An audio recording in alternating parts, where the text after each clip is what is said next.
la terciaria, que puede ser así o puede ser así. Y cuando se interrelacionan de diferentes estructuras terciarias entre sí, se llamaría cuaternario. Serían las composiciones que tienen las proteínas en, en cuanto a la secuencia. Entonces sería la estructura primaria. ¿Ven? Alanina, arginina, asparagina, cisteína, glicina, glutamina, todo esto sería de una estructura primaria.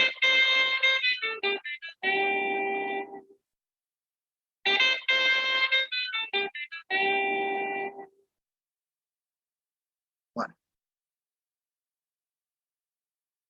entonces sería la amplificada del anterior. Entonces serían las fibras de una fotografía electrónica. Y se verían las proteínas. Pueden haber también pueden haber modificaciones post-traduccionales. ¿Usted entiende cuando yo digo post-traduccionales? Hola. ¿Qué sería, profe? Ustedes ya dieron genética, ¿verdad? ¿O no? En biología, En biología dieron genética. Muy bien. Y ustedes van a ver que el ADN se transduce a través del RNA, y el RNA en el ribosoma produce la secuencia de aminoácidos que formarían las proteínas, ¿verdad? Así sería, ¿verdad? O sea, supongo que así lo entendieron, ¿verdad? ¿O no? Sí, profe. Muy bien. Una vez que el ADN le dio la orden al RNA para formar una cadena de aminoácidos que sería eh, por ejemplo, prolina, o sea, una de las secuencias sería tener una prolina, como esta. ¿Ven? Entonces sería una secuencia. Alanina, arginina, asparagina, aspartatos, cisteína, glutamina, glutamato. Entonces, eso es lo que sería la transducción. Luego, en el caso de las prolinas, eso puede tener algunas modificaciones, pero post traducción, no antes. O sea que, por ejemplo, una 4-hidroxiprolina o 3-hidroxiprolina o 5-hidroxilicina, el RNA no tiene forma de introducir dentro de la cadena de proteínas. ¿Comprenden? Sino tiene que introducir como prolina y posterior se producen las modificaciones. Posterior a eso. ¿Estamos de acuerdo? Sí, profe. Bueno. Hay algunas eh, enfermedades del colágeno, como por ejemplo el escorbuto, que se caracteriza por la fragilidad capilar, hemorragias, pequeñas hemorragias. En realidad, difícilmente vamos a tener lesiones cutáneas y déficit de vitamina C. O sea que es debido a la déficit de vitamina C. De ahí que fue la primera sospecha en que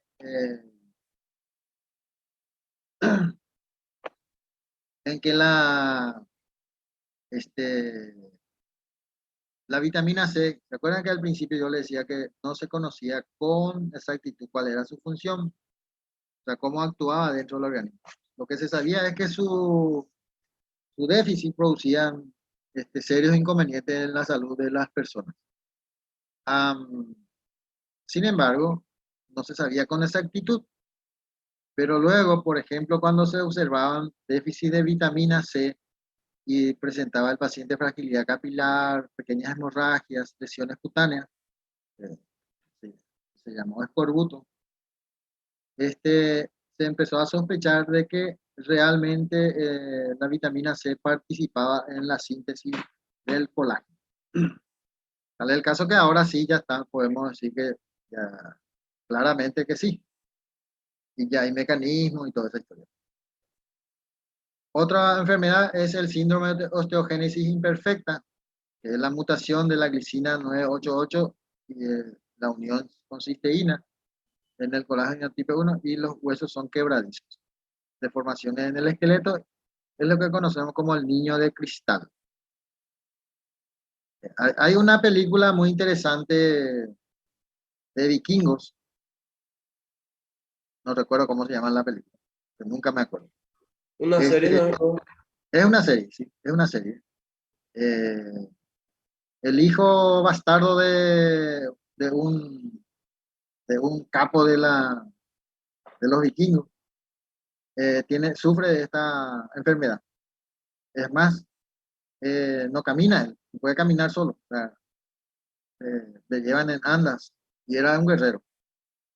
Bueno, eso sería en la mitología, ¿verdad? Porque estos niños no pueden ni golpearse porque se fracturan fácilmente. O sea que, para darnos cuenta nomás de que mencionó la película, que es ficción, no es real. Es decir, que si nosotros conocemos ese tipo de patología, no podemos asumir de que esa película podría ser verdad, pues. Es como si hubiera que aceptar que Superman vuela.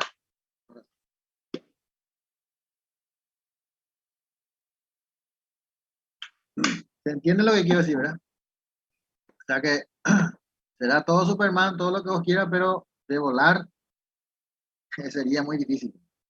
Primero tiene que vencer la fuerza de la gravedad y luego tiene que poder manejar ese poder que tiene. Muy complicado. El otro síndrome que se produce es el Ehlers-Danlos, que es piel hiperextensible, exceso de movilidad en las articulaciones, rotura de arterias y vejigas en los casos más graves. El Ehlers-Danlos generalmente se presenta de diferentes maneras. Pero lo que sí es importante entender que sigue siendo una colagenopatía. Hay personas, por ejemplo, que solamente manifiestan la piel, o sea, la piel hiperextensible, o sea que se estira acá, por ejemplo, debajo del mentón y se pone hasta la nariz. Se tapa la boca, por ejemplo, con la piel. Pero no tienen los otros, como no exceso de movilidad de las articulaciones. Hay algunos que tienen exceso de movilidad en las articulaciones, pero no tienen la piel hiperextensiva. Y luego lo que son los casos más raros, como la rotura de arterias y vejigas. El latirismo, fíjense que esto es enfermedades producidas en la transducción o es una enfermedad genética. ¿Ya? Es un error en la, en la transducción, ya sea inducida o...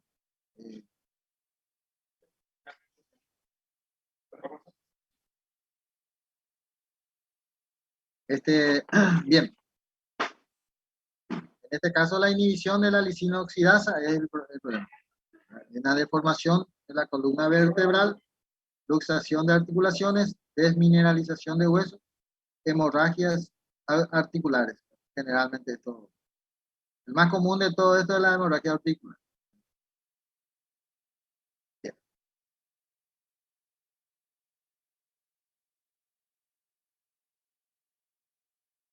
Esto sería, fíjense que desde la prolina, a través de se oxida, más una alfa-cetoglutarato, se transformaría en ácido ascórbico. Esto, a su vez, esto anteriormente era imposible, eh, imposible de observar. Hoy en día se ha comprobado que eso es así. ¿Cierto? Acá tenemos la hidroxiprolina como aminoácido, ¿eh? No como parte de la proteína. A través de una carboxilación más succinato, este succinato, ustedes van a ver que ahora tanto el alfa-cetoglutarato como el succinato, ustedes van a ver que participan en el ciclo de Krebs. Y acá tenemos el ácido desoxiascórbico, el ascorbato.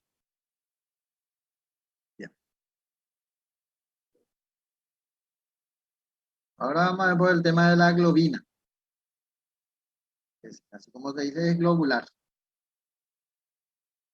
Tenemos uno de los representantes más conocidos, más popular, que es la mioglobina, y el otro también como la subunidad beta de la hemoglobina. ¿Se acuerdan que la hemoglobina tenía dos subunidades, mejor dicho, cuatro subunidades? Dos alfa y dos beta. Si ustedes eh, ven la, la forma de las disposiciones, son muy similares. Acá tenemos el grupo prostético de la mioglobina y de la hemoglobina, que son iguales.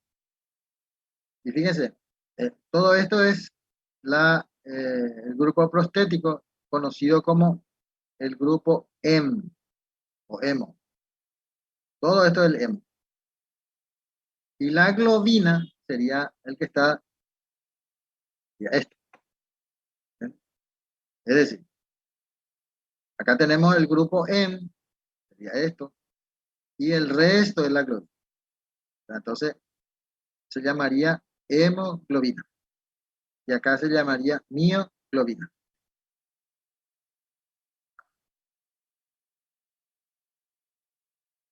Mioglobina con 174, 153 aminoácidos.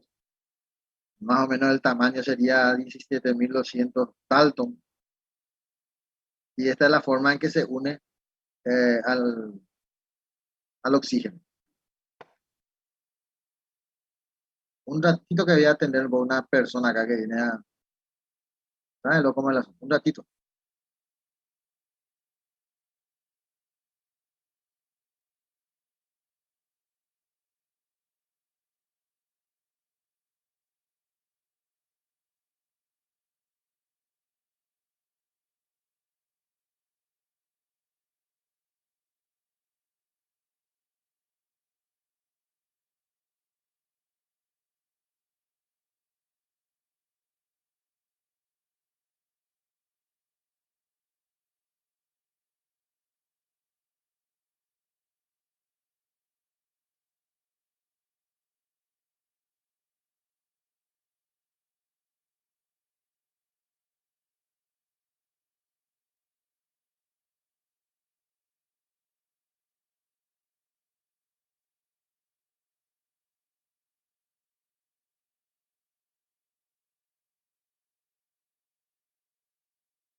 Bien, aquí lo importante es entender una cosa de esta disposición, que la hemoglobina y la mioglobina difieren un poco en cuanto a su función propiamente dicha.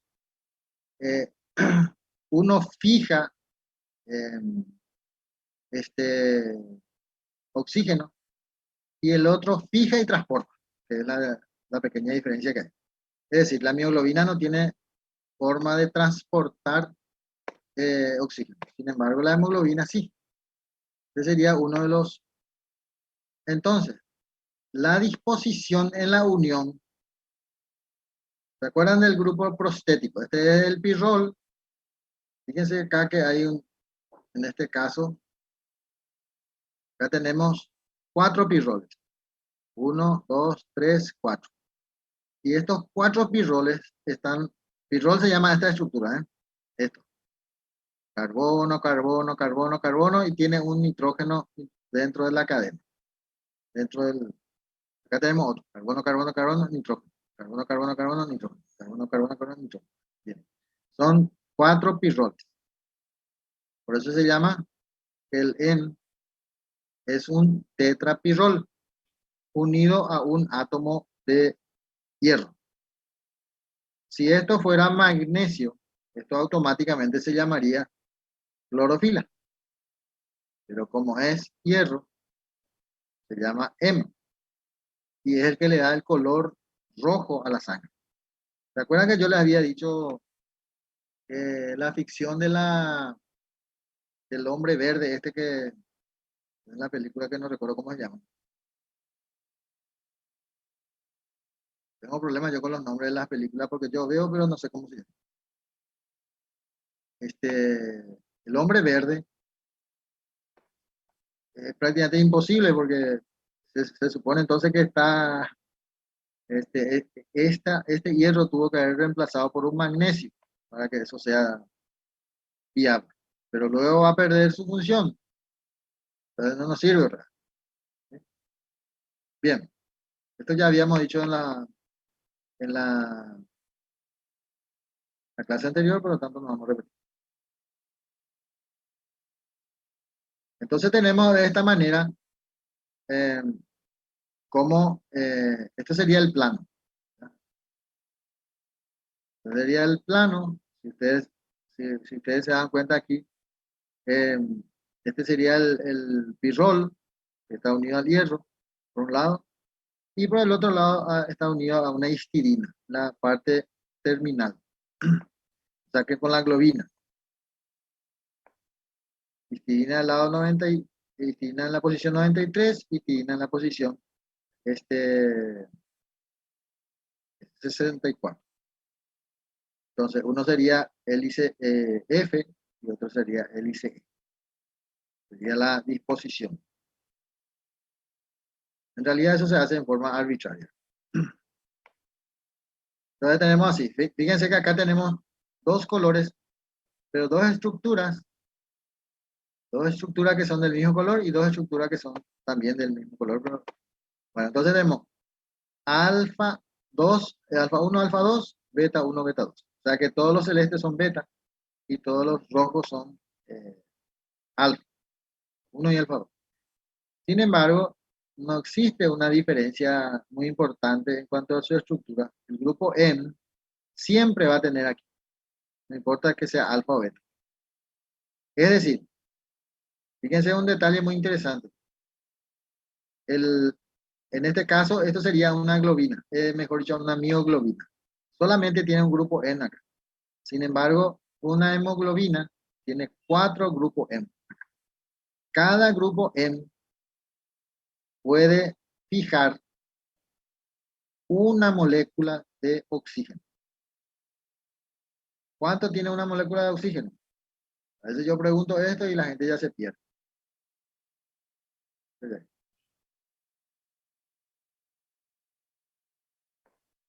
¿No?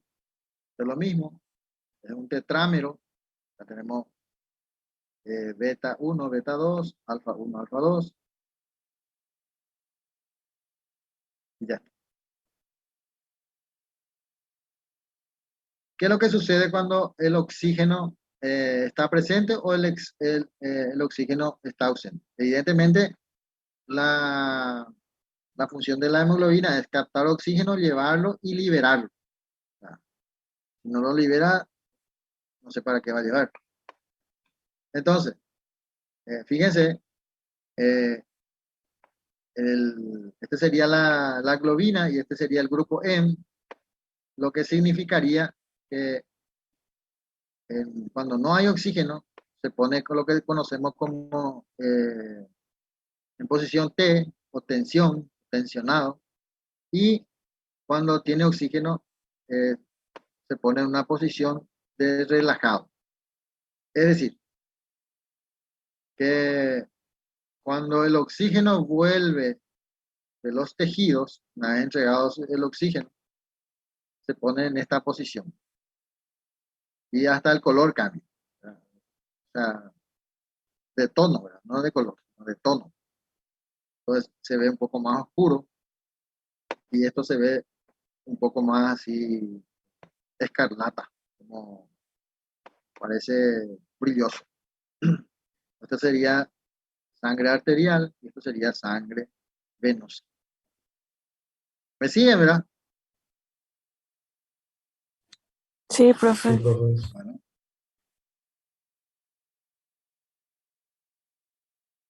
Bien, entonces sería esto. Fíjense que esta posición de tensión no es que a una de las estructuras, nomás, a toda la estructura se pone en esa posición. Entonces, ¿qué significa? Que cuando está en T es como decir, necesito oxígeno. Cuando está en R, dice, tengo oxígeno. Entonces, como que cuando ya tiene oxígeno, se relaja y que cuando está sin oxígeno, es como que se tensiona. Pero si ustedes se dan cuenta, fíjense acá el espacio que hay. Cuando está tensionado, es como estar abierto, como, y luego aquí cuando se pone ya con oxígeno, se pone como en relajado. Este espacio disminuye enormemente.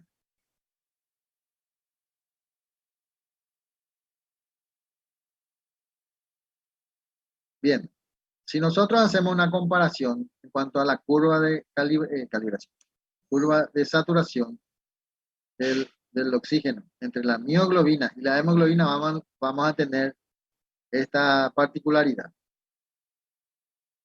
Fíjense un detalle muy interesante.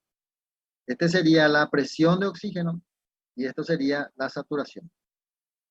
¿Se acuerdan que era saturación?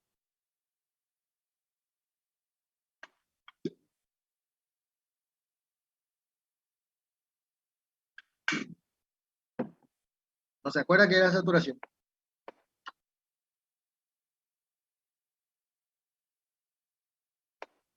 Hola.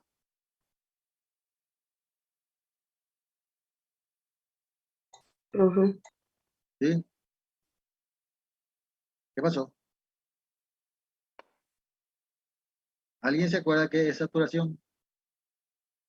Miren que este término ustedes van a utilizar, si son médicos, si llegan a ser médicos, van a utilizar hasta el fin de los tiempos, el término de saturación. O sea, el concepto ¿No y el sería, término. profe, la cantidad de oxígeno que está en la sangre? Sí, bueno, sí y no. Ahora, lo que yo quiero saber es si ustedes tienen un concepto claro de lo que es saturación en castellano.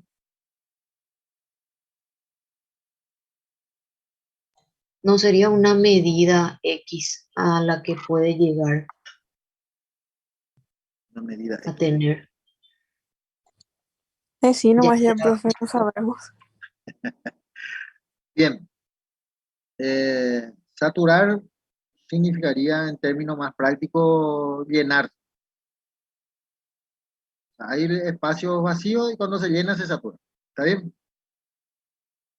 ¿Estamos de acuerdo? Si vos tenés dos manos y tenés que agarrar manzanas y, y cuando se ocupen todas las dos manos ya no podemos agarrar. ¿Verdad?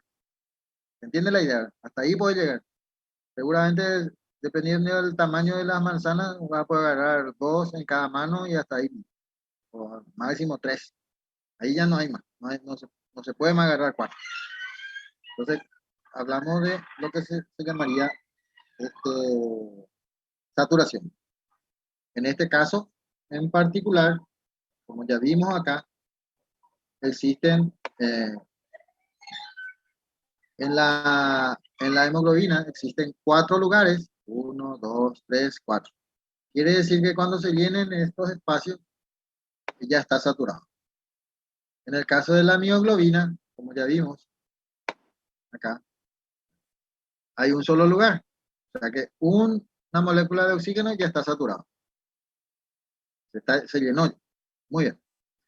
Quiere decir que en una curva de saturación, esto se va a ver de esta manera.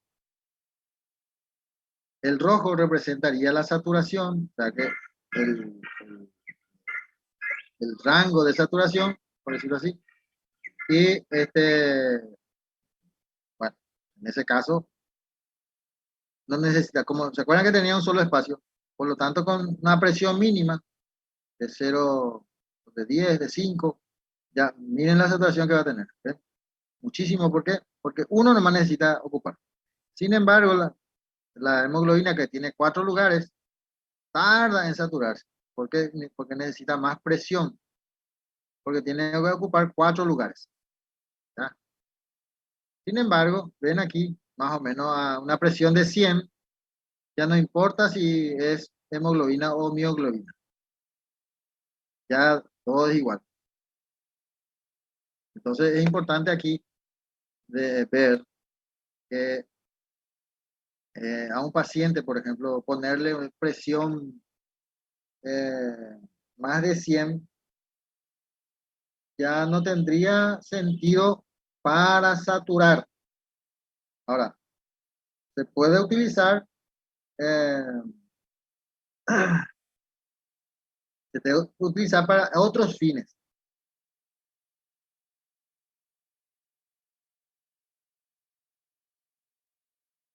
Que no sea la saturación porque ya no va a saturar. Más de eso ya no va a saturar. Ahora, con otros fines, sí, por ejemplo, evitar un edema cerebral, que sería una causa justa, ¿verdad? Entonces, esa es otra historia. O sea que más de 100 poner, hay que tener cuidado. Ya es con otra finalidad para la terapia. ¿Sí? Bien, lo que conocemos como efecto Bohr.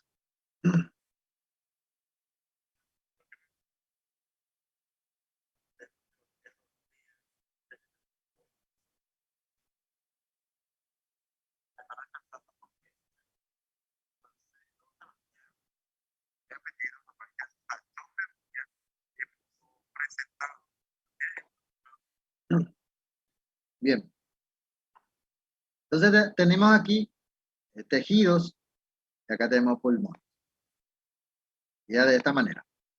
Y esta sería la curva de la hemoglobina. ¿Ya?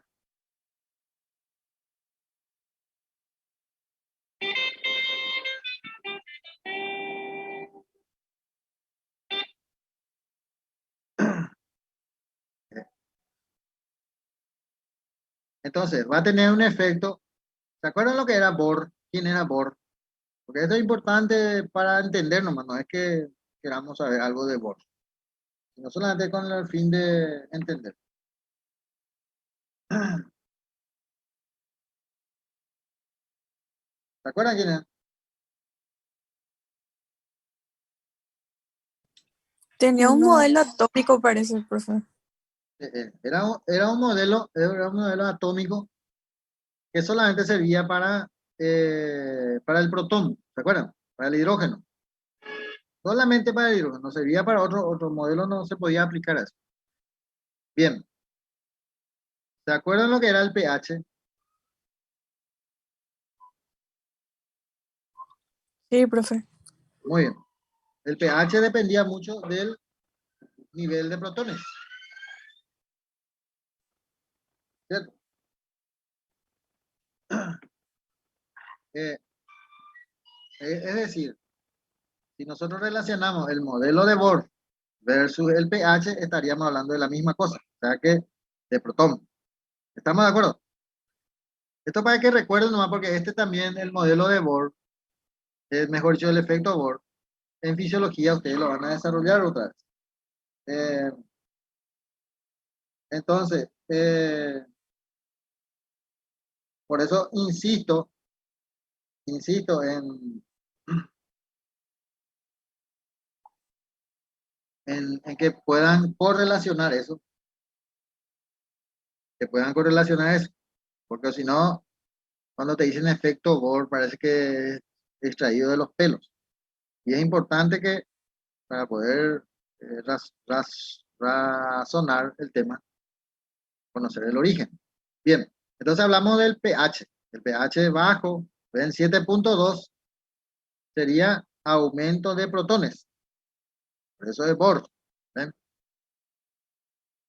7.6, disminución de la concentración de protones. Eso Entonces, ¿cuál es el efecto? ¿Cuál es el efecto que tiene? ¿Cuál es el efecto que tienen los protones sobre la saturación de oxígeno en la hemoglobina? Eso es lo que estamos viendo acá.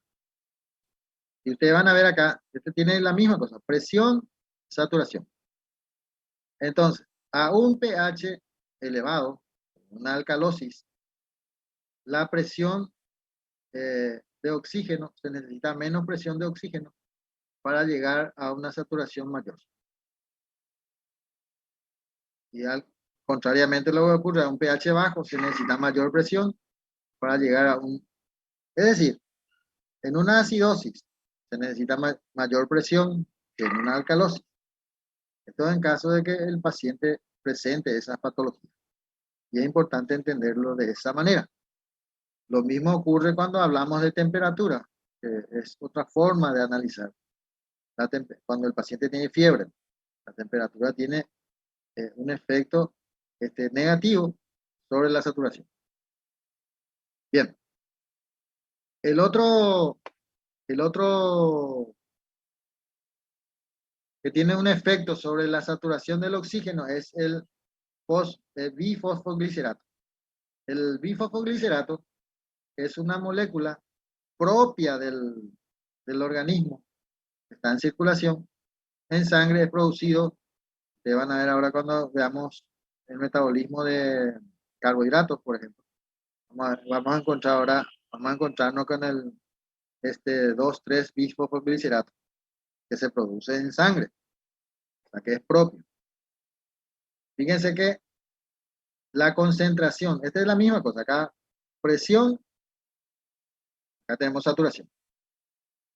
Tenemos aquí, por ejemplo, la concentración de 2,3-bifosfoglicerato y a menor concentración de 2,3-bifosfoglicerato, la saturación es mayor. Acá tenemos 8 milimol, que es mayor, entonces tenemos con el mayor esfuerzo del tema. Y acá 0.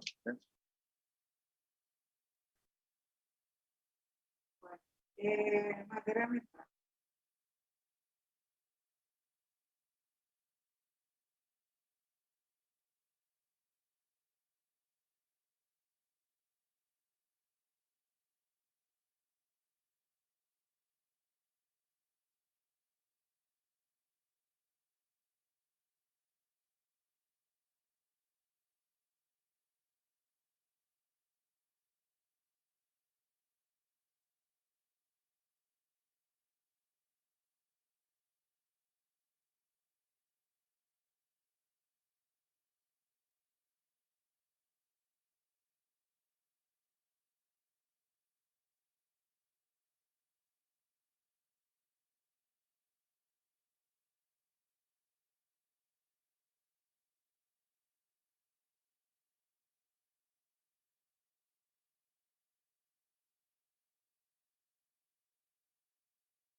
Habíamos hablado de esa manera.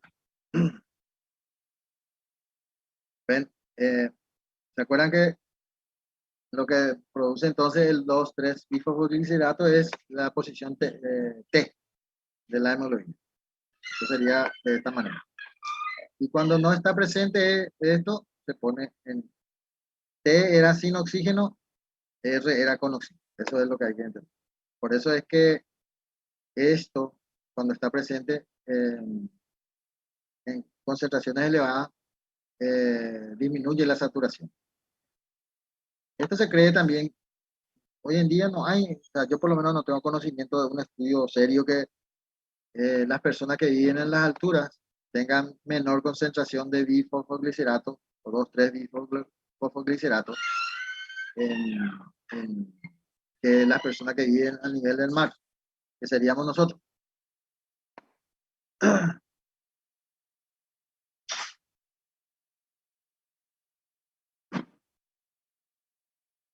Esto es solamente para ver cómo se va en cuanto a la síntesis de hemoglobina y las edades. Ven que los adultos tenemos hemoglobina A1, que tendrían 2 alfa, 2 beta. En algunos casos podríamos tener un pequeño inconveniente, que sería A2, alfa y sigma 2. En vez de ser beta tenemos sigma 2. Un tipo de hemoglobinopatía. La fetal, que tenemos más o menos cerca del 1% del resto de los adultos, es alfa 2 y gamma 2, y del embrión, que son totalmente diferentes. Es decir, todos tenemos hemoglobina, pero dependiendo de las edades. Fíjense que un embrión no necesita oxígeno, fijar oxígeno, ¿no? Que no necesita oxígeno, fijar oxígeno o transportar oxígeno. Un feto necesita, pero en menor proporción, porque no respira directamente, sino respira a través de la sangre de la madre, y así sucesivamente. Evidentemente, ahora no podemos hacer eso nosotros los adultos. Entonces serían, si un adulto conservara mayor proporción de hemoglobina fetal, evidentemente vamos a tener serios inconvenientes en, en la oxigenación, ¿verdad? Primero porque nosotros producimos mayor cantidad de 2,3 bifosfoglicerato, y por tanto hay mayor afinidad por el oxígeno. Entonces, ¿qué es lo que sucedería? Fijaríamos el oxígeno, pero difícilmente lo liberaríamos. Y entonces sufriríamos de hipoxia tisular.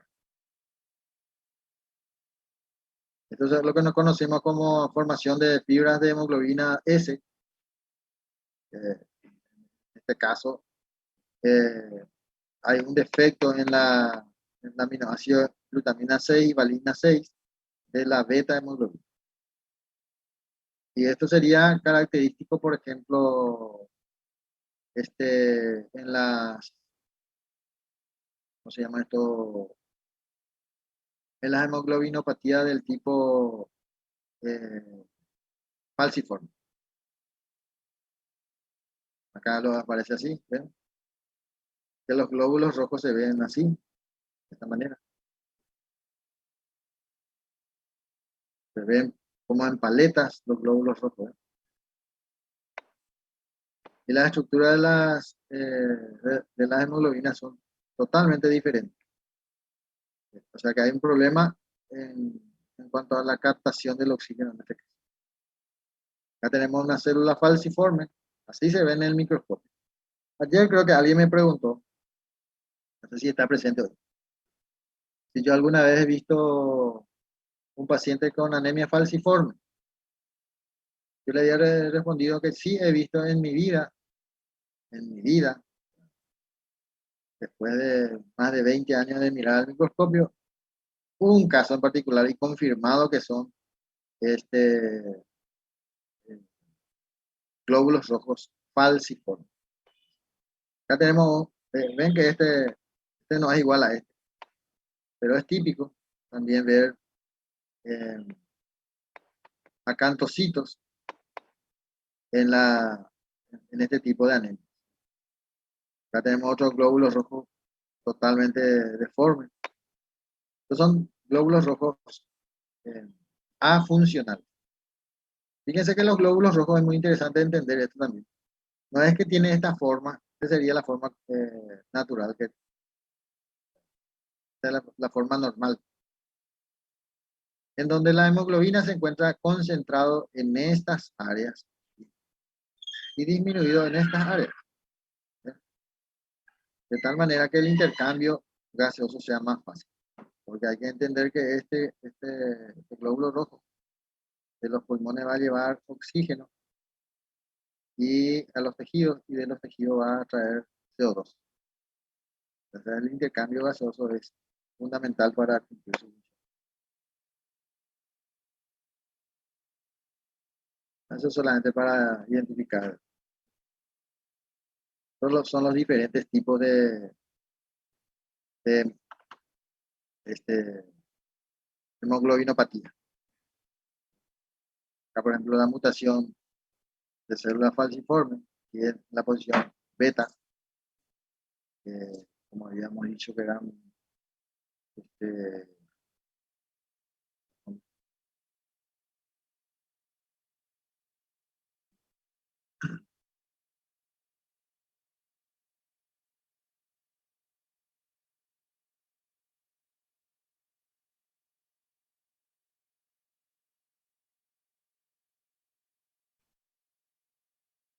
eso, de glutamina y glutamato y valina.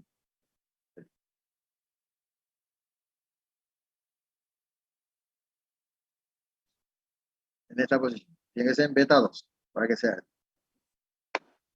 Hay algunas sustituciones que no son patológicas porque nos hace al dominio de la... Entonces no pasa nada. Y hay otras que son sí patológicas. Las mutaciones que afectan los aminoácidos del exterior, la mayoría no son patológicas. Y las mutaciones que afectan el centro activo, o dominios importantes, no pueden captar el oxígeno. Y se vuelven los pacientes cianóticos. En el caso que sean heterocigos. Son los niños azules, conocidos como niños azules. Mutaciones que afectan la estructura 3D, tridimensional. Mutaciones que afectan la estructura cuaternaria, zona de contacto, alfa, beta. Se altera su afinidad por el oxígeno. Y por último sería la talasemia, síntesis defectuosa de una o más de cadena. La desnaturalización de la proteína. Pérdida de su estructura terciaria, de una proteína que tiene estructura terciaria. Cambia las propiedades físicas y químicas y se produce por tratamiento con agentes físicos y agentes químicos. Por ejemplo, una intoxicación con oxidantes puede ocasionar serios inconvenientes. Estos son otro tipo de desnaturalización. Fíjense que la desnaturalización conserva su estructura primaria. No pierde completamente su estructura primaria, solamente pierde su estructura terciaria y hasta secundaria. Los agentes desnaturalizantes más comunes: ácidos y bases fuertes, evidentemente. Disolventes orgánicos con alcoholes, cetonas, cloroformo, detergentes de todos los tipos, agentes reductores, mercaptoptanol, compuestos polares neutros como la urea y la guanidina, sales a elevada concentración y aumentos de temperatura, agresión mecánica, agitación y trituración. Bueno, esto en el caso de que la hemoglobina esté en contacto directo con estos agentes. Pero ¿qué es lo que sucede? Fíjense que ahí dice alcoholes, que es un agente desnaturalizante. Pregunto yo, las personas asiduas al tema del alcohol, ¿tienen su hemoglobina desnaturalizado? ¿Sí o no?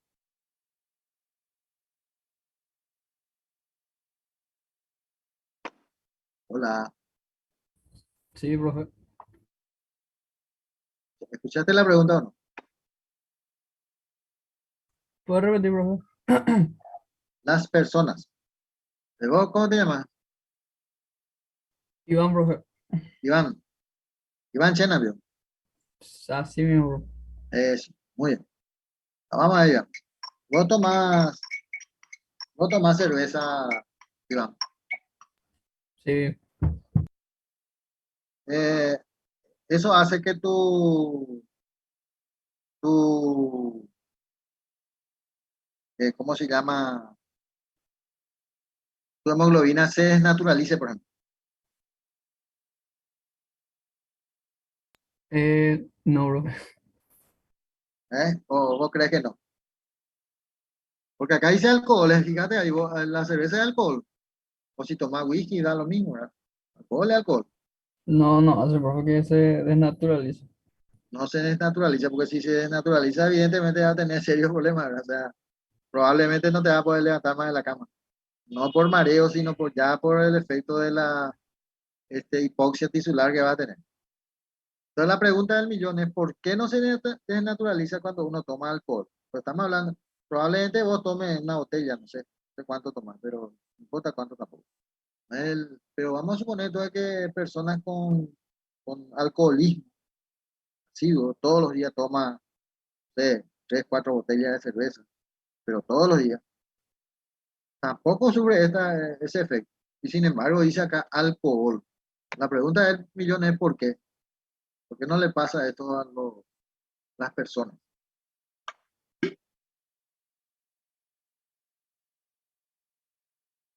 No sería porque este alcohol que se refiere al grupo H, profe, del carbono. Claro, todos los alcoholes, eh,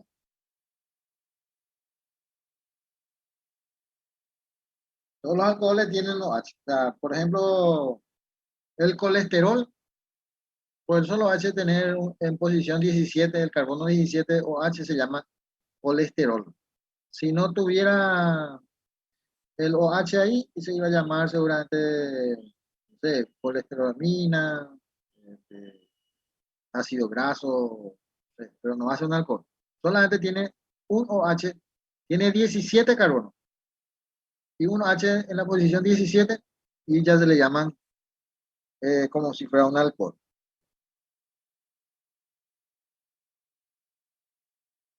¿Entienden la idea, verdad? El OH es característico, es un grupo funcional que le da el nombre al alcohol en este caso. Si fuera un grupo amino en el carbono 17 y se iba a llamar, en vez de llamarse colesterol, se va a llamar colesterolamina. Así sucesivamente, porque el grupo funcional es el que le da nombre a las moléculas. En este caso, el etanol, que es lo que tiene la cerveza, whisky, heredia, que es un alcohol, no le hace este efecto de desnaturalizar a la hemoglobina porque la hemoglobina en realidad está dentro de una estructura que se llama glóbulos rojos. Por ese motivo no tiene ese efecto. La hemoglobina tiene una vida media fuera de los glóbulos rojos, más o menos de 2 a 3 horas. Por lo que, bueno, fuera de los glóbulos rojos, su función pierde su función. Esto también es muy importante.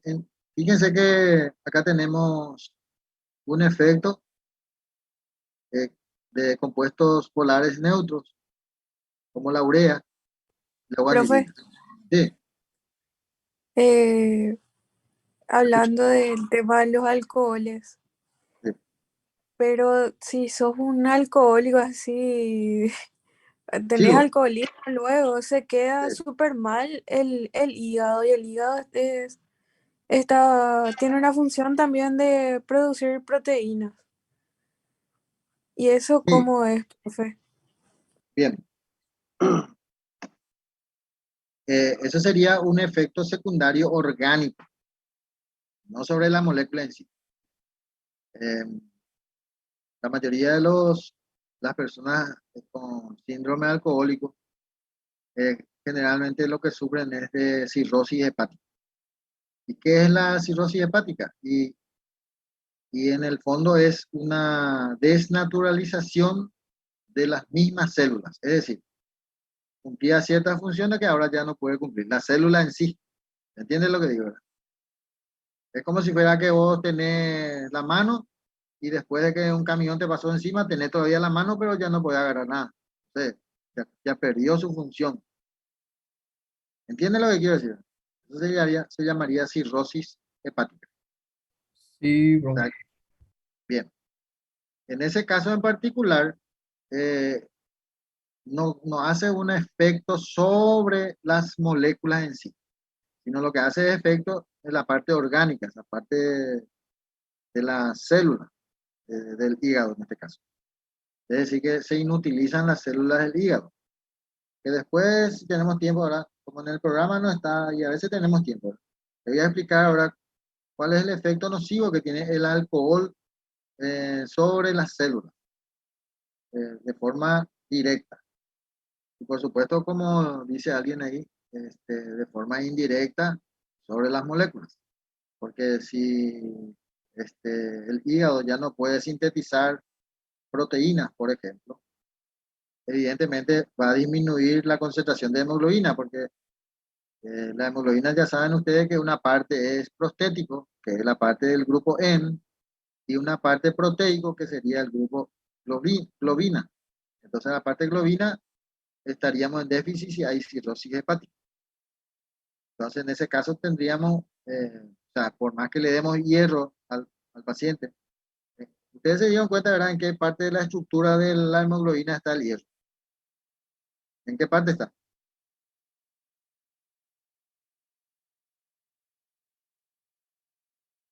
En el centro, profe. El centro. ¿Cómo se llama ese centro? Grupo hemo, prostético. Grupo hemo. Grupo hemo. Que en términos químicos se le llama grupo prostético. Pero a él es conocido como grupo hemo. ¿Estamos de acuerdo? Quiere decir que en este caso, en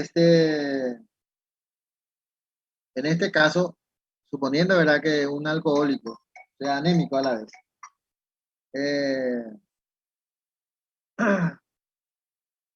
en- entonces no sería por déficit de hierro. Yo le puedo dar todo el hierro que yo quiero.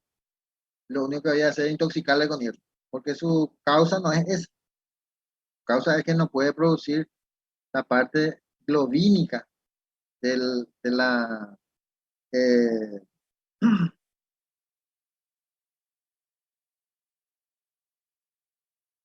de la hemoglobina. ¿Comprenden la idea? O sea que no es que la anemia se puede tratar con todo de la misma manera. Por eso es importantísimo siempre identificar y diagnosticar la causa de la hemoglobina, de la anemia, de tal manera que el tratamiento sea eficaz. Pues en este caso le podemos dar hierro, le podemos dar vitamina B12, ácido fólico, no va a mejorar nunca. Ahí la solución sería confundirle o palabra. Eso sería la solución definitiva.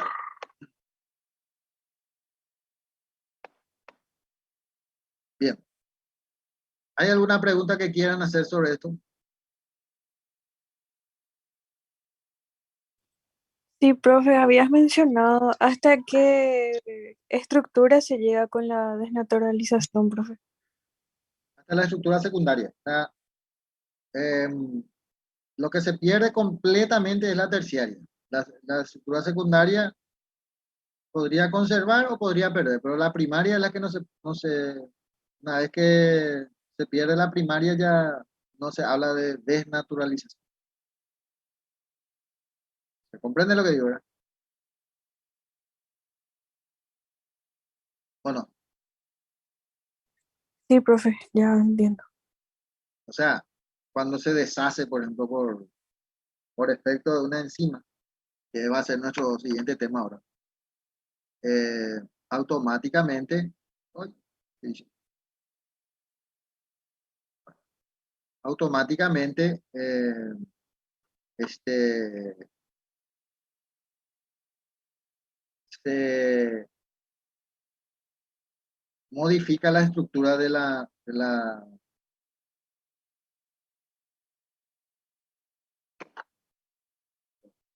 proteína y pierde su función. Eso sería.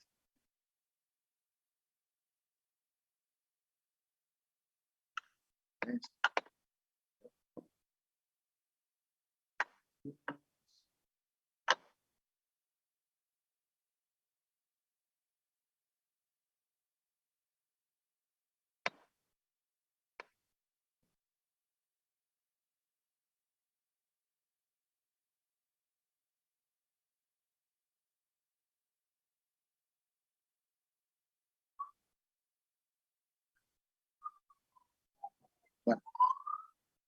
am, si no hay ninguna pregunta sobre el tema, me gustaría desarrollar ahora lo que son las enzimas. Profe, Señor, el tema de la lista, ¿cómo sería? Porque yo, coincidió mi clase de fisiopato con el recuperatorio. de ahora, Sí, me la- decís. ahora. Ahora ya te vas a salir, boludo. Sí, porque enseguida empieza mi clase de fisiopato. Entonces lo que vamos a hacer es, vamos a hacer para llamar la lista. Vamos a llamar la lista entonces. A ver si- Dale, dale.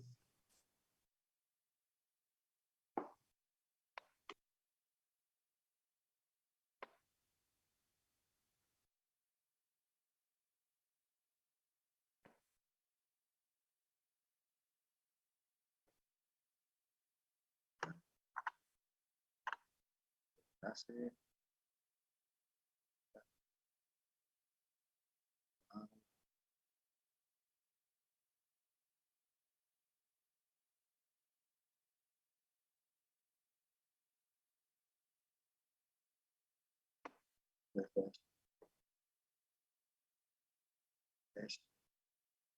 Cada vez soy más capo ya. Bueno, entonces voy a llamar la lista. Añasco Fernández, Presente. Arias Machuca,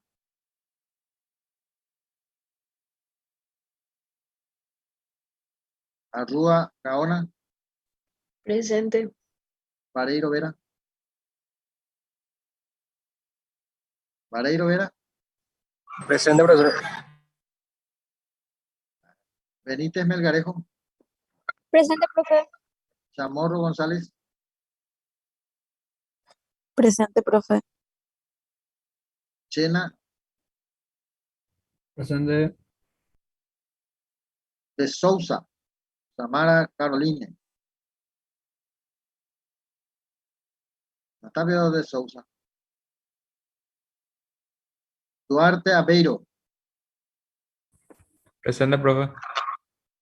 Gómez Rodríguez, Gómez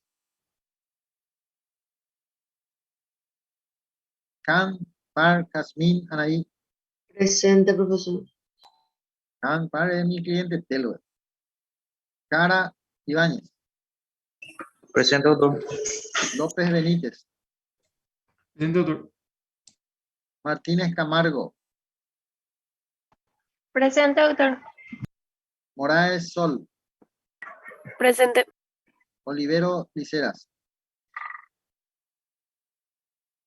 Fertile Uriza, Olivero no está, Fertile está hablando de otro, Portillo Escobar, Presente, profe.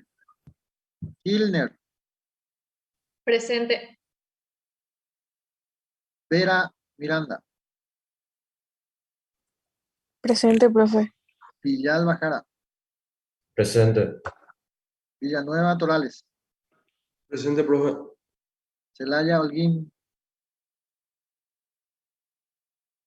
Hay algunos parece que se olvidaron de esta clase, estoy seguro.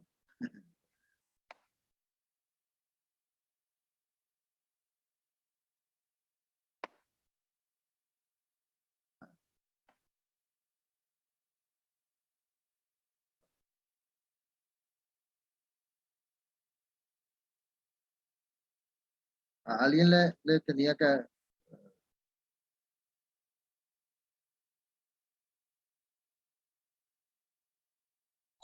En el chat te escriben, profe.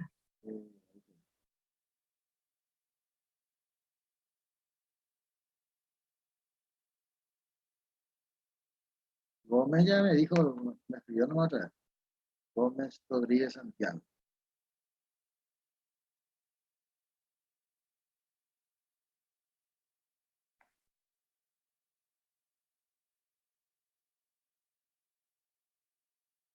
Y Rojas, pero ¿quién es? No, yo no le tengo acá en la lista ningún Rojas. Samuel Rojas.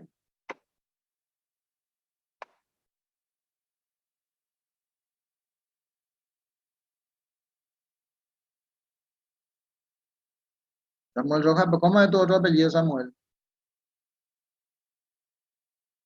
Por eso escribí el nombre de otro, parece.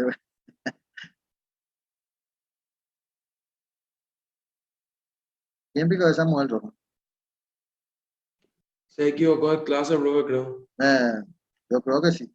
Pero bueno, ya Samuel Rojas, no tengo forma de ponerte presente.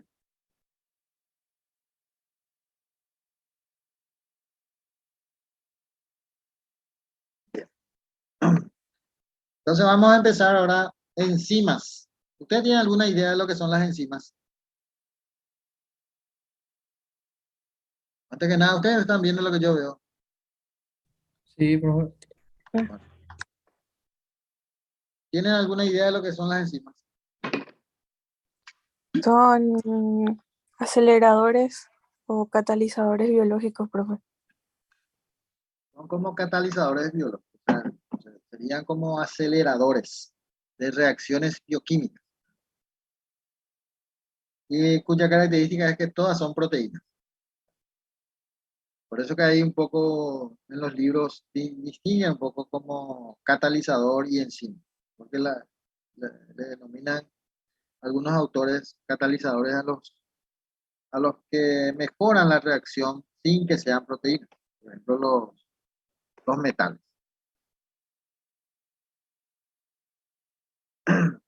Una de las cosas que dijimos es entonces eh, que son proteínas. No existe conocido hasta hoy día una sustancia enzimática que no tenga la característica de una proteína.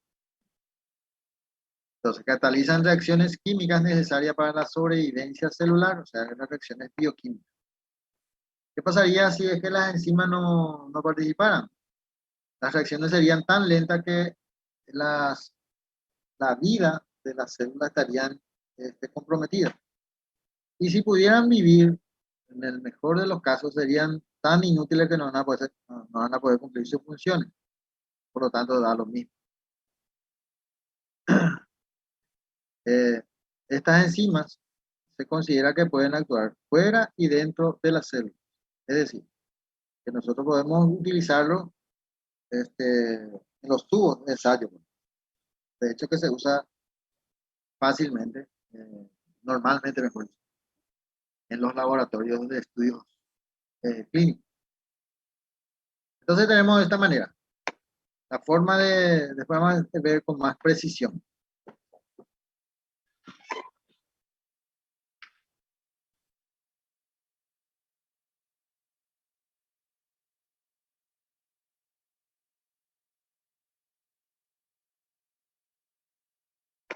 Tenemos las enzimas, que serían representados de esta manera, un sustrato, que sería la sustancia sobre el cual va a actuar la enzima. Entonces ahí forma un complejo enzima-sustrato, que esta sería la unión. Ven que la unión no es de cualquier forma. El sustrato se ubica en el sitio activo de la enzima, y esta enzima, que se convierte luego en complejo, enzima-sustrato, va a liberar una enzima que sería la original, igual que la original, más el producto. Es decir, que este sustrato, que al principio, vamos a suponer que esto sea glucosa, pues, y esto sea glucosa 6-fosfato, mejor dicho, hexoquinasa. Entonces, lo que va a suceder es que esta enzima, que sería la hexoquinasa, más la glucosa, formaría el complejo hexoquinasa-glucosa y liberaría la enzima producto, que sería la glucoquinasa más glucosa 6-fosfato, por ejemplo. Entonces, esto sería el mecanismo más común de representar. Entonces, es decir, que las enzimas no se consumen, participan en la reacción, pero no se consumen. Esa es una de las particularidades que tienen. ¿Qué es lo que hace en términos prácticos? En términos prácticos, lo que hacen las enzimas son disminuir la energía de activación.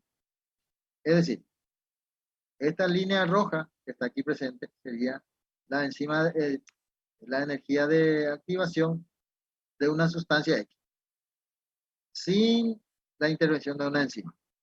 Evidentemente, si esto fuera una especie de subir una montaña, subir acá cuesta muchísimo más. Lento, lento, lento, lento, lento, lento, lento, y después, una vez que alcanza el máximo de la energía de activación, entonces sería ya rápido después. Pero para lograr eso es súper lento. Por eso que decíamos que si las enzimas, las células no tendrían oportunidad de sobrevivir. ¿Ya? Entonces, ¿qué es lo que hace estas enzimas? Disminuir, sería esto. Disminuir a la mitad. En este caso está representado como la mitad. La energía de activación, por lo tanto, es mucho más rápido subir esto que subir todo esta empinada curva. Y luego se produce la enzima y el producto. Es decir, que el tiempo de reacción disminuye enormemente. O sea que reacciona más. Acá hay un ejemplo, la enzima activada de la hidrólisis de la urea baja de 30 a, mejor dicho, la energía de activación baja de 30 a 11 kilocalorías. Fíjense, casi el 80% baja, con la acción de la enzima acelerando más o menos de 10 a la 14 veces más rápido. El aumento de la temperatura necesario para producir la reacción no catalizada sería 529 centígrados. Eso prácticamente es imposible de lograr en el cuerpo. O sea, 526 grados centígrados nadie aguanta, se va a derretir. Sin embargo, con la ayuda de la enzima, a 37 grados esto va a ocurrir.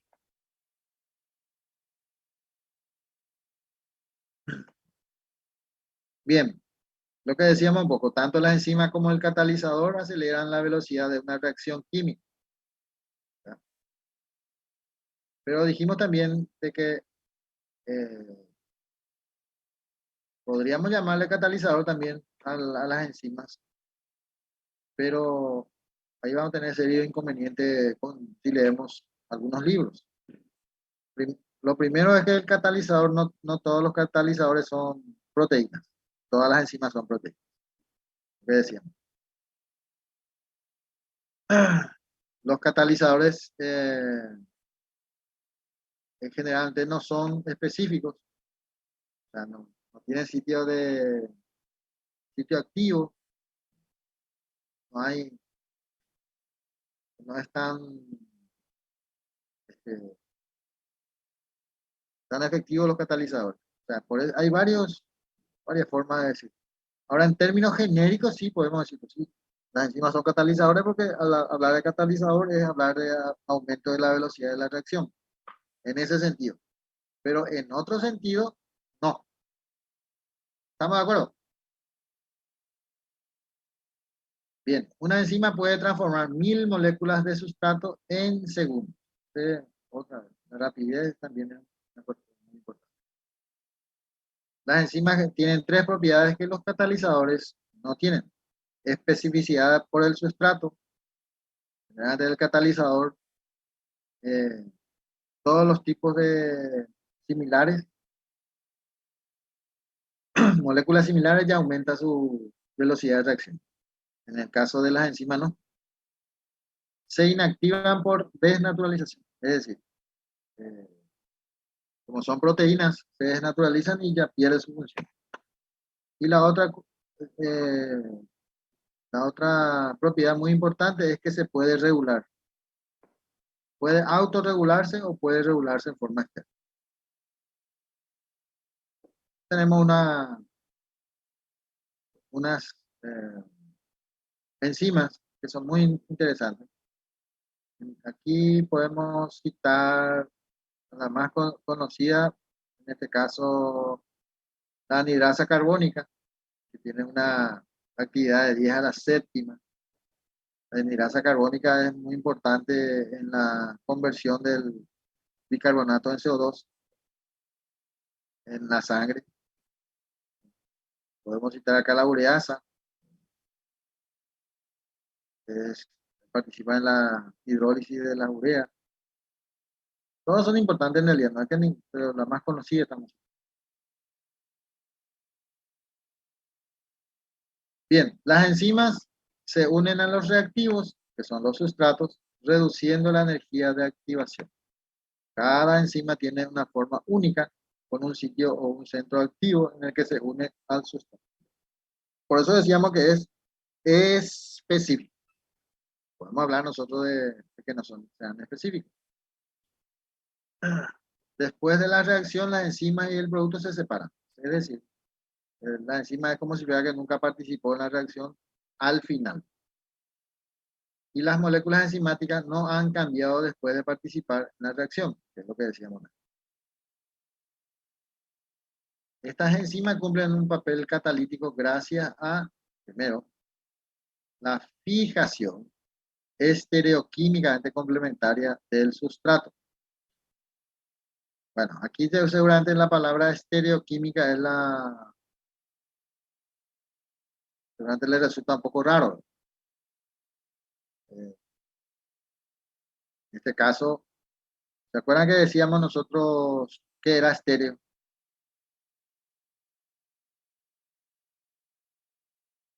Sí, profe. No. Sí, profe. La radio, profe. ¿Cómo? La radio. ¿Qué tenía la radio? A ver. Y catalizada, profe, el sonido. ¿Qué significaba estéreo? Estéreo. Tenía el Estéreo grupo significa...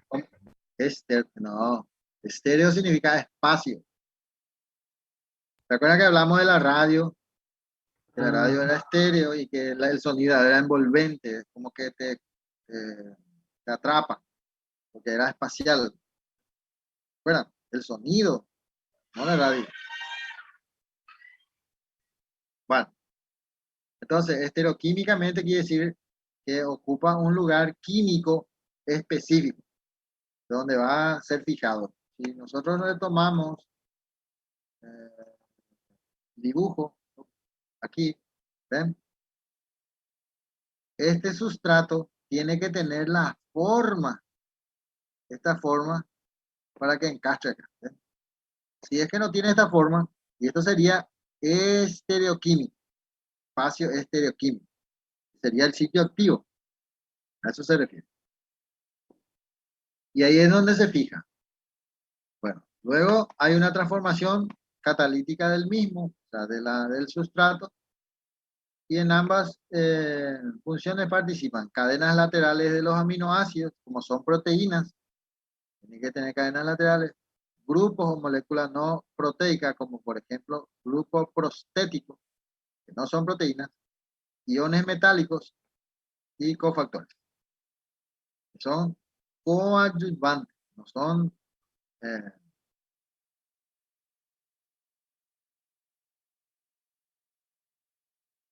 la especificidad de la reacción enzimática es una de las características. Ya dije, carácter heterogénea de la catálisis enzimático. Nos llevan a postular la existencia de un centro activo en la molécula de enzima capaz de fijar específicamente el sustrato y transformarlo catalíticamente. Cosa que dijimos que no tenían los catalizadores comunes. Entonces tendríamos así, ¿verdad? Este sería toda una enzima en donde solamente hay un sitio activo, acá, y el sustrato tiene que unirse a ese sitio activo para que esta enzima pueda ser. No es que puede unirse acá, en cualquier parte, no, en el sitio activo. Si no encastra, no se puede fijar, evidentemente la enzima no va a transformarlo en nada. Entonces, la unión del sustrato es muy específica a la enzima. Es decir, hay una complementariedad geométrica, hay una complementariedad de cargas, uniones iónicas. A partir de ahí, entonces, se puede realizar varios modelos de actividad enzimática. En este caso, podemos decir, uno de los modelos sería el encaje inducido. ¿Saben lo que es inducir, verdad?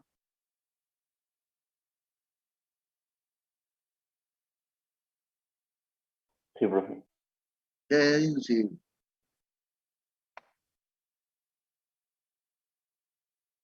¿Eh? ¿Qué es inducir por ahora? Y que ocurra o hacer o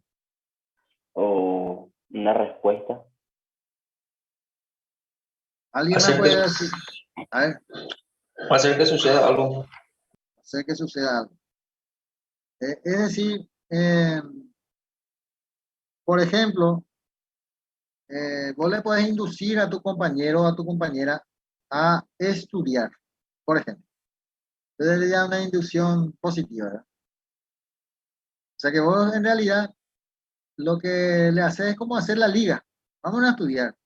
No a hacer no sé qué cosa, ¿verdad? O sea que vos le estás induciendo a que se realice, a realizar una actividad. Influir Influir, exactamente, influir en la otra persona, claro. En este caso, estaríamos hablando de moléculas. Una molécula le induce a otra molécula para realizar ciertas cosas. ¿Se entiende la idea, verdad? Por eso que de repente es muy importante entender en castellano esto para que sea más comprensible. Si nosotros esto entendemos en castellano, luego le aplicamos y ya es más fácil de entender. Entonces, por ejemplo, si no tuviera la forma geométrica o la carga o la complementariedad que debería tener, y entonces se le induce, ¿verdad? Se le induce a que tenga. Entonces, ese sería un encaje inducido. Ese sería un modelo. El otro modelo es llave cerradura, que es la más común de la forma de explicar el tema de la actividad enzimática. Y el otro modelo sería el estado de transición. ¿Transición qué dice? ¿Qué significa transición en castellano?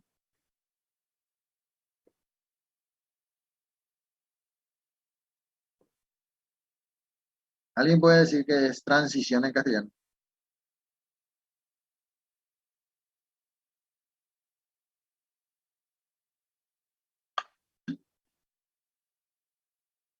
Un proceso para ir cambiando o no. Esto para ir cambiando. ¿Puede dar algún ejemplo así de un estado de transición? En la práctica, en la vida común, no importa. Transición política, por ejemplo. Transición política, ¿sí? Significaría, por ejemplo, eh, algún cambio que va a ocurrir en la esfera política. de oruga a mariposa. ¿Sí? A ver, Creo que ya es metamorfosis, bro. ¿Verdad? metamorfosis. Metamorfosis ya era eso, bro. La Claro, oruga. bueno, la oruga que pues, se va a convertir en mariposa. Algunos se convierten en mariposones, por ejemplo. Otro ejemplo.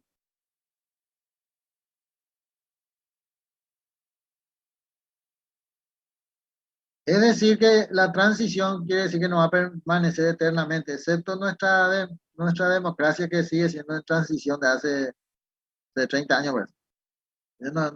Ya no se le puede llamar transición, ¿verdad? Por ejemplo, el noviazgo es transición. O termina o te casas, así nomás. Pero no puede ser tener 90 años y somos novios, eres. ¿Entienden la idea, verdad? Sí, profe. Bueno, entonces, yo insisto en esto de comprender en castellano las cosas que hablamos, porque eh, si no entendemos lo que es en castellano, a veces se complica un poco. Bien, entonces vamos a hablar un poco de la teoría de la acción enzimática del tipo 1, que sería modelo de llave y cerradura. Es lo más sencillo que hay, por eso decía, es lo más común y más sencillo. Es decir, que el sustrato, el reactivo, con las enzimas se acoplan de forma estereoespecífica. Estéreo, ¿se acuerdan que era? De la misma manera que una llave se ajusta a su cerradura. Es decir, es tan específico que, por ejemplo, yo tengo una llave que es para abrir mi puerta, que otra llave no, por más que parezca que le va a calzar, no abre. Solamente la llave específica es la que abre, ¿verdad? Este es el modelo que muchísimo tiempo se aceptaba y hoy se considera insuficiente al no explicar algunos fenómenos, por ejemplo, y cómo es que se inhibe entonces. O sea, cómo una llave deja de funcionar. Cómo es que hoy abre esta puerta y mañana ya no abre. Entonces, en este caso, ya no explica esta, o sea, que una llave, la llave de teoría, teórico de, mejor dicho, la condición teórica de la llave de cerradura es que siempre tiene que abrir. Entonces, no explica cómo hay una inhibición enzimática en ese caso. ¿Saben lo que es la inhibición enzimática, verdad? Sí, profe. Inhibición es no actuar. Eso sería inhibición. Me inhibo a hablar con ese señor. Una cosa así. No vas a hablar. Entonces, en este caso sería complicado. ¿Se entendió el primer modelo, verdad? Sí, profe. Muy bien. Ahora la teoría de acción enzimática 2, que sería el modelo de ajuste inducido. El otro era un modelo de Fischer, ahora es el modelo de Kochler. Tanto la enzima como el sustrato sufren una alteración en su estructura por el hecho físico de la unión. Por ejemplo, este modelo está mucho más de acuerdo con los datos experimentales conocidos hasta el momento. Es decir, ¿se acuerdan que decían la palabra inducir qué significaba? Estimular, modificar la acción del Influir. otro. ¿Eh? Influir, profe. Influir, incidir, todo. Bien, en este caso, eh, tanto el sustrato como la enzima tiene una forma estereoquímica diferente, pero al acercarse se modifican ambos y pueden encajar uno en otro. Porque acá lo que hay que entender es que todas las enzimas tienen que estar fijadas y bien fijadas. No es que tienen que estar unidos nomás, tienen que estar fijos.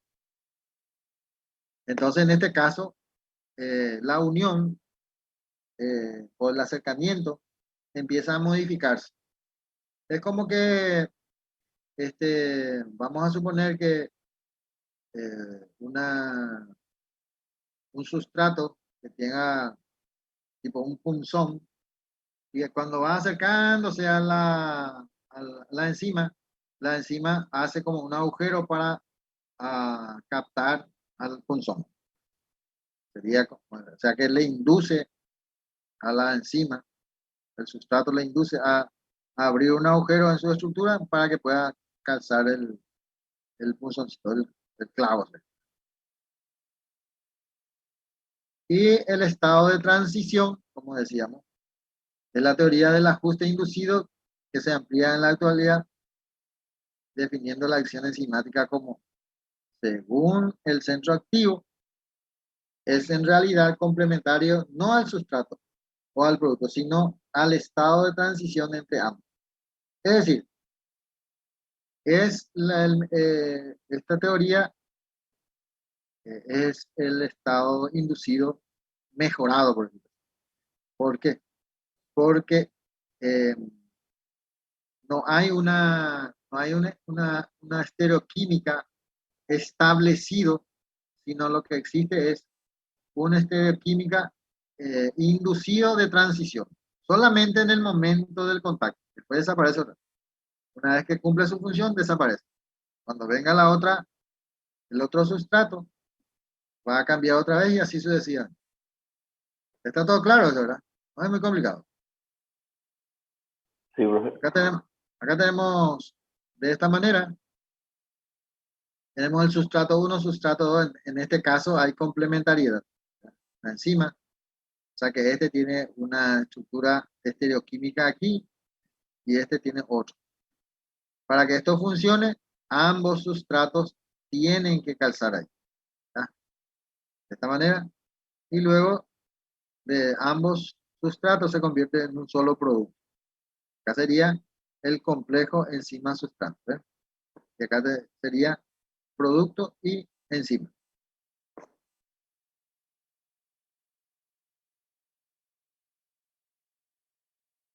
La clasificación. Vamos a ver si hasta dónde podemos llegar.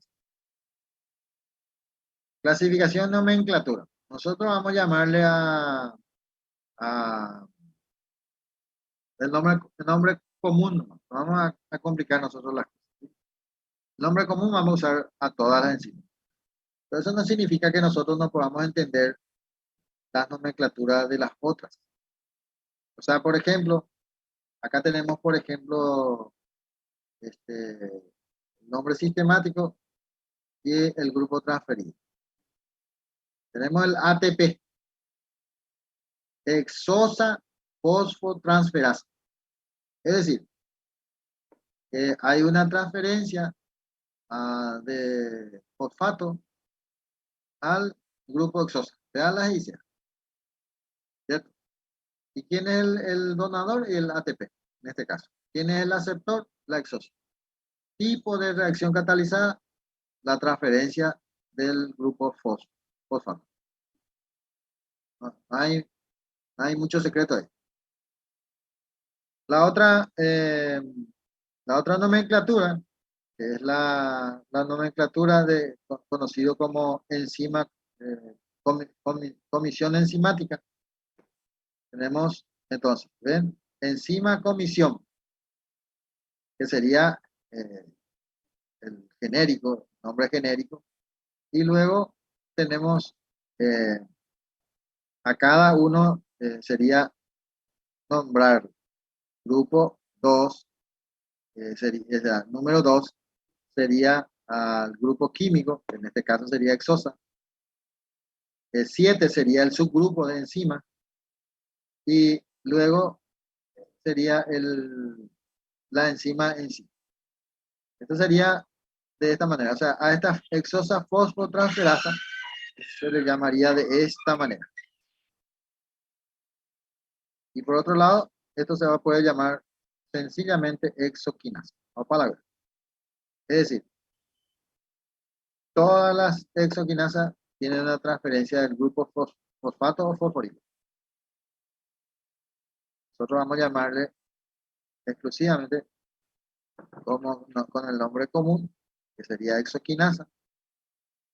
Es decir, que cuando vemos que va a haber transferencia del grupo fosforilo a un azúcar que sea de 6 carbonos, la enzima que va a participar se va a llamar hexoquinasa o palabra.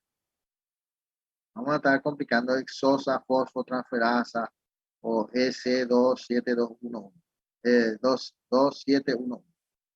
Sería, de hecho, que en algunos, casi todos los libros americanos se utiliza esta nomenclatura. Siempre los americanos complicando. igual que los argentinos. Acá tenés lo que ellos utilizan. ¿Ven? Sería 1, sería óxido reductasa. 2 sería transferasa. 3 sería hidrolasa. 4 sería ligasa. Y así son números que vemos acá. 2 es transferasa. 2 es transferasa. Y así sucesivamente.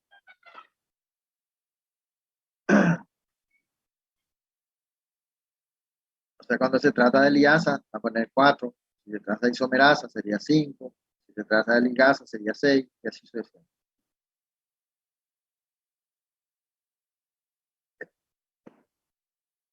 Grupo 1, óxido reductasa. Grupo 1, óxido reductasa. Catalizan reacciones de óxido reducción en que átomos de oxígeno o hidrógeno son trasladados en moléculas.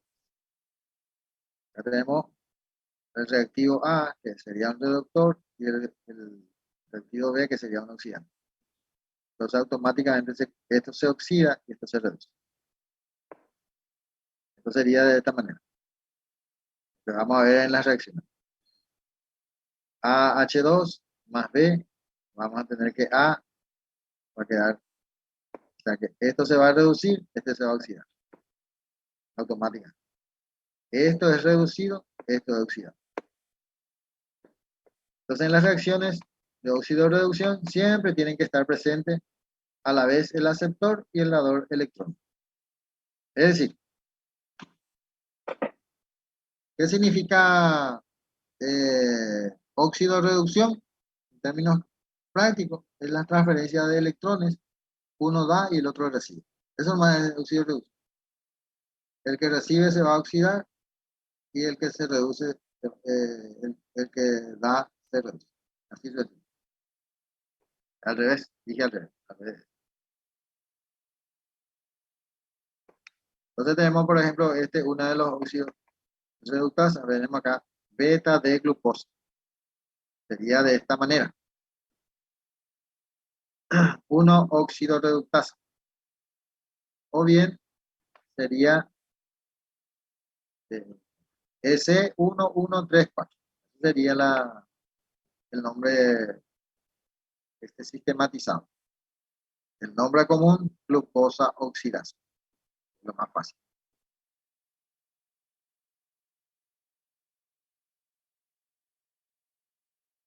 Acá tenemos de esta manera nomenclatura del subgrupo de óxido reductasas.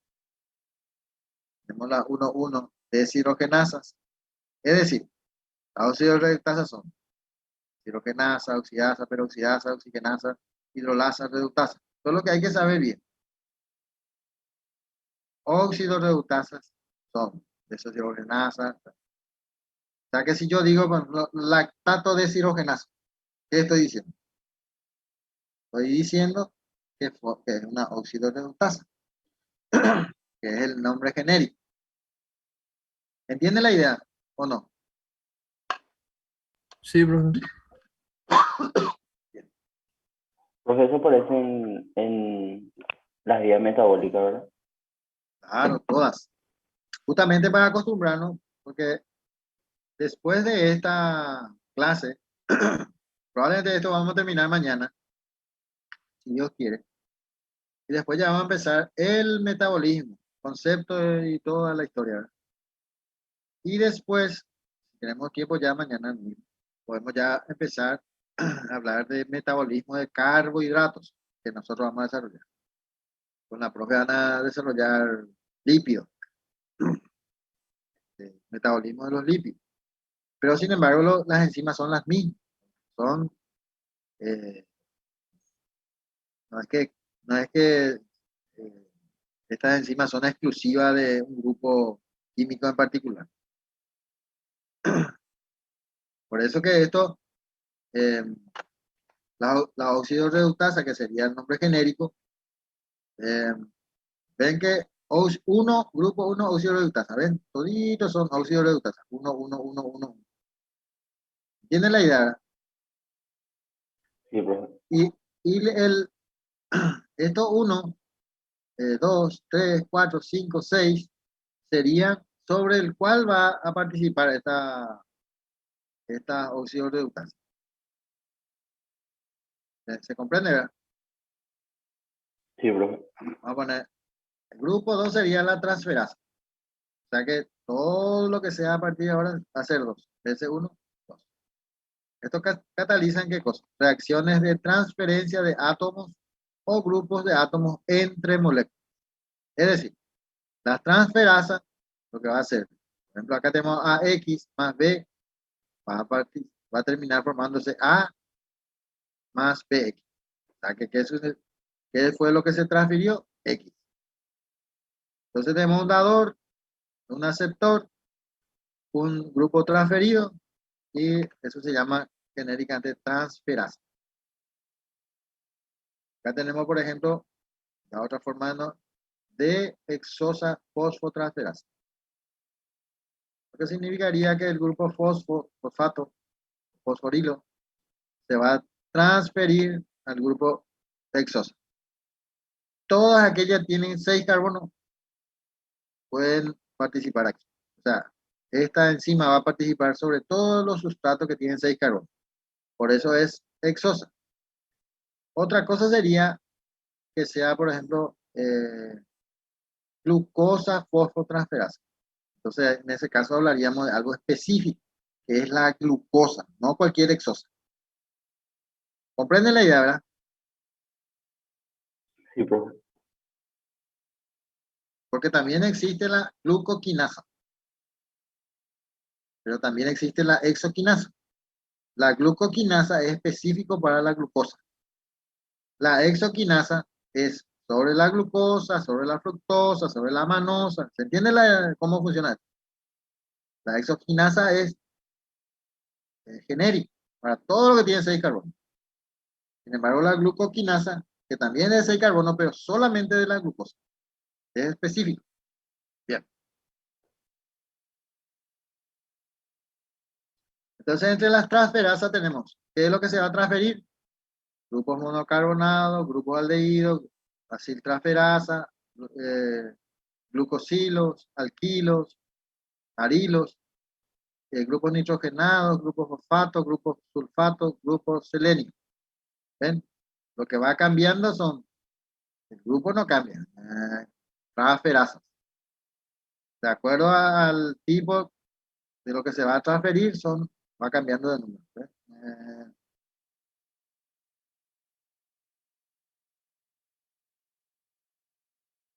Por otro lado tenemos, y vamos a tratar de dejar acá, ¿sí? Porque si no se me complica.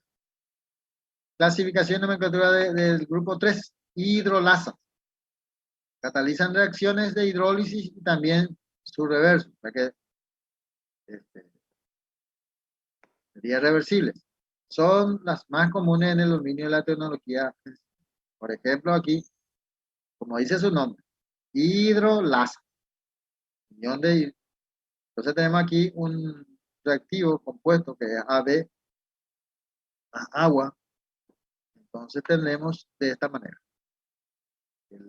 La A obtiene el OH como transferido y B obtiene el protón como transferido. No suele utilizar nombres sistemáticos en las hidrolasas. Muchos de ellos se conservan con el nombre primitivo. Sería la...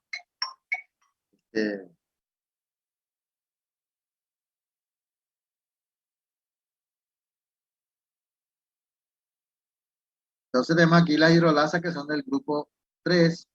Conserva, todos son 3. S3, S3, S3, todito S3. Y de acuerdo a lo que va a transferir, uno, la esterasa, puede ser carboxiesterasa, fosfoesterasa, sulfoesterasa. Todas las esterasas.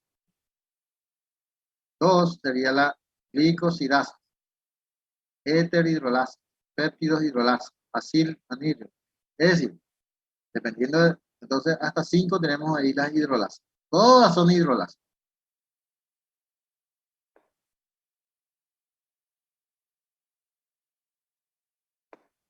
Algunos que son muy particulares como péptidos hidrolasas, puede ser, según la situación del enlace atacado, puede ser exopeptidasa, cuando empiezan de los extremos, y endopeptidasa si es del interior.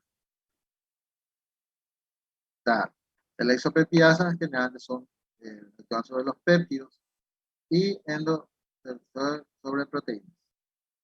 Según el mecanismo, puede ser serin, proteasa, o sea que actúa sobre, ¿se acuerdan que proteinasa mejor? ¿Se acuerdan que la cadena de proteínas son de una forma, serin, proteinasa, o sea que sobre el aminoácido serin, ahí, donde haya un grupo serina, digo aminoácido serina, ahí hay tiol proteinasa, haya nitrógeno, ahí hay aspartil proteinasa, haya el aspartato y metaloproteinas. Cada uno de acuerdo a su... Bien. ¿Hay alguna pregunta ahí? No, profe.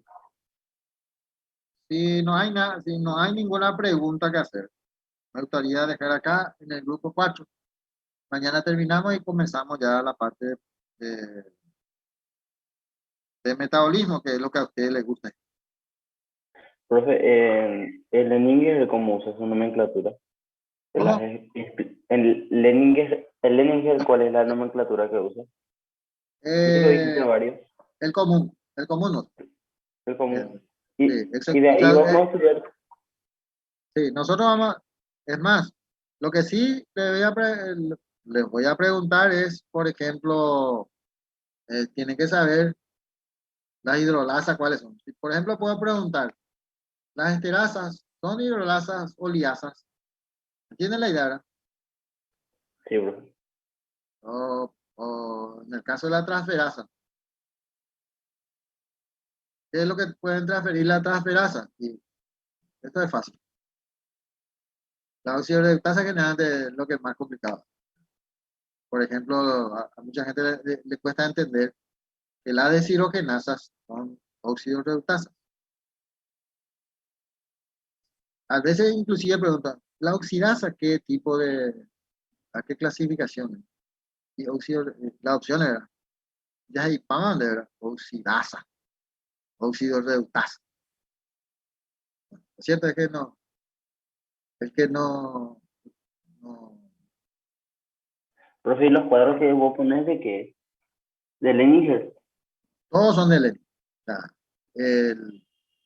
bueno, hay algunas complementaciones porque fíjense que hay cosas, por ejemplo, que no figura como tal ahí, pero todo esto que son los resúmenes o los cuadros que pongo, eh, no puedo decir todo, porque también me parece que viste que un libro difícilmente tenga toda la didáctica que según el profesor quiera transmitir, ¿verdad? Entonces hay algunas cosas que no son pero son poquitas. O sea, casi todas son de Lenin.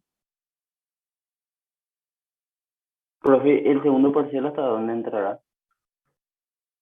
Y yo creo que si logramos, ¿cuándo es el segundo parcial?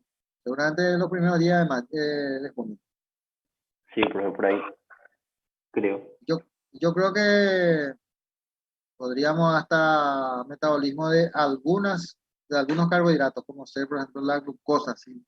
Porque en realidad, les comento a modo de comentario, ¿verdad? Por ejemplo, en los libros figura metabolismo de carbohidratos y no figura ahí como